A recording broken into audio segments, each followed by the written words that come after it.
Hi friends, good morning.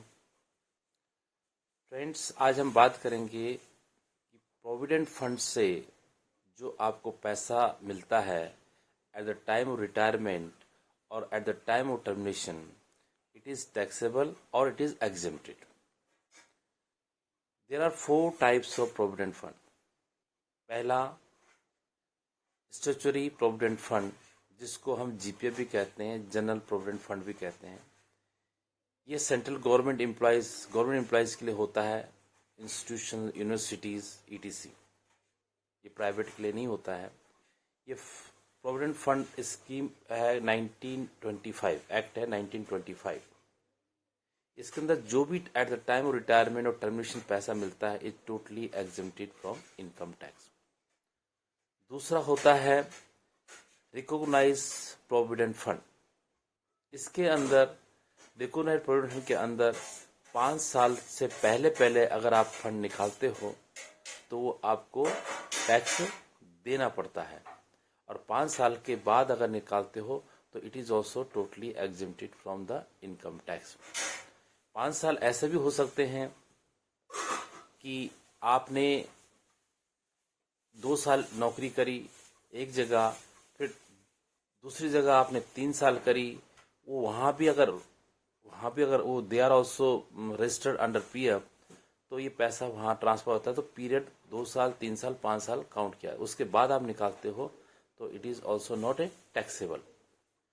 Third आता है unrecognised provident fund, जो इन दोनों में से किसी में नहीं होता। उसमें इनकम टैक्स डिपार्टमेंट के हिसाब से अगर आपने सपोज कोई ट्रस्ट बनाई और वो रूल्स एंड रेगुलेशन फॉलो पूरे किए हैं as per the government, as per 1925 जो आपका जनरल प्रोविडेंट फंड है, और 1952 एज रिकॉग्नाइज प्रोविडेंट फंड है, इसके हिसाब से रूल फॉलो किए तो आपको अलाउड है। लेकिन अगर आप नहीं उसके अकॉर्डिंग नहीं रूल फॉलो होते हैं, उसे कहते हैं अनरिकॉग्नाइज प्रोविडेंट फंड। इसमें इट इज़ टैक्सेबल इनकम। इसमें ये होता है, अगर आपका contribution of the employer and interest thereon, वो it is a part of salary, will be counted और added as a part of salary. अगर ऑन एम्प्लॉय कंट्रीब्यूशन जो होगा वो एग्जिम्ट होगा, लेकिन interest on employ contribution will be treated as a income from other sources. एक चौथा होता है पब्लिक प्रोविडेंट फंड, जो जनरल पीपुल के लिए होता है, जनरल पर्सन के लिए होता है। Anyone can open with this bank, post office, etc. इसके अंदर भी 5 साल, ये मिनिमम 500 रुपीज से स्टार्ट होता है और 15 साल के लिए खोला जाता है, और हर 5 साल के लिए you after 15 years you can further extend it to next 5 years, और उसके बाद भी आप 5 साल और आप एक्सटेंड कर सकते हो। 5 साल से पहले पहले आपने विड्रॉल कर दिया तो इसमें भी आपको टैक्स देना पड़ता है। इसके अंदर ये क्या है। दूसरा, कई बार ऐसा होता है, अगर सपोज आपने पैसा निकाला और आपने पैन नंबर नहीं दिया अपना, तो TDS will be deducted at the rate of 30%। वैसे नॉर्मल में 10% टीडीएस डिडक्ट होता है।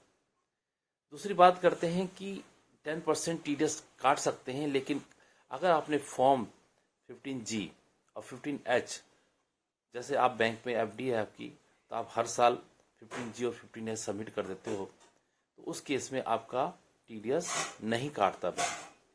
फॉर एग्जाम्पल, जैसे आप 15G होता है, you are not more than 60 years old, less than 60 years old, and आप इंडियन सिटीजन्स हैं उस केस में, और आपकी टैक्सेबल इनकम नहीं है, मतलब टैक्सेबल इनकम मीन्स 2,50,000 से ऊपर नहीं है, तो आप डिक्लेरेशन दे सकते हो कि भाई I am not the tax, मेरी इनकम नहीं बनती है, मेरी टैक्स नहीं बनता है, तो मेरा टीडीएस ना काटा जाए, क्योंकि अगर टीडीएस कटेगा तो फिर इनकम टैक्स आपको रिफंड लेना पड़ेगा।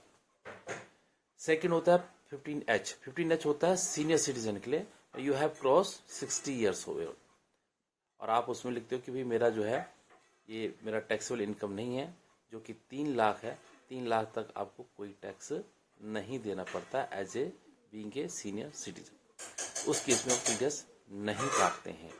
और ये जो 15G और 15H होता है वो एक लोअर डिडक्शन टैक्स को या एग्जिम्प्टेड को अंडर सेक्शन 197 के अंदर ही कवर होते हैं। तो ये छोटे सा एक इन्फॉर्मेशन थी, होप आपको पसंद आया होगा। अगर पसंद आया है तो सब्सक्राइब कीजिए, लाइक कीजिए, शेयर कीजिए, ताकि मैं आपको छोटी छोटी इन्फॉर्मेशन ऐसा देता रहूँगा इन फ्यूचर में। Thank you very much, good day.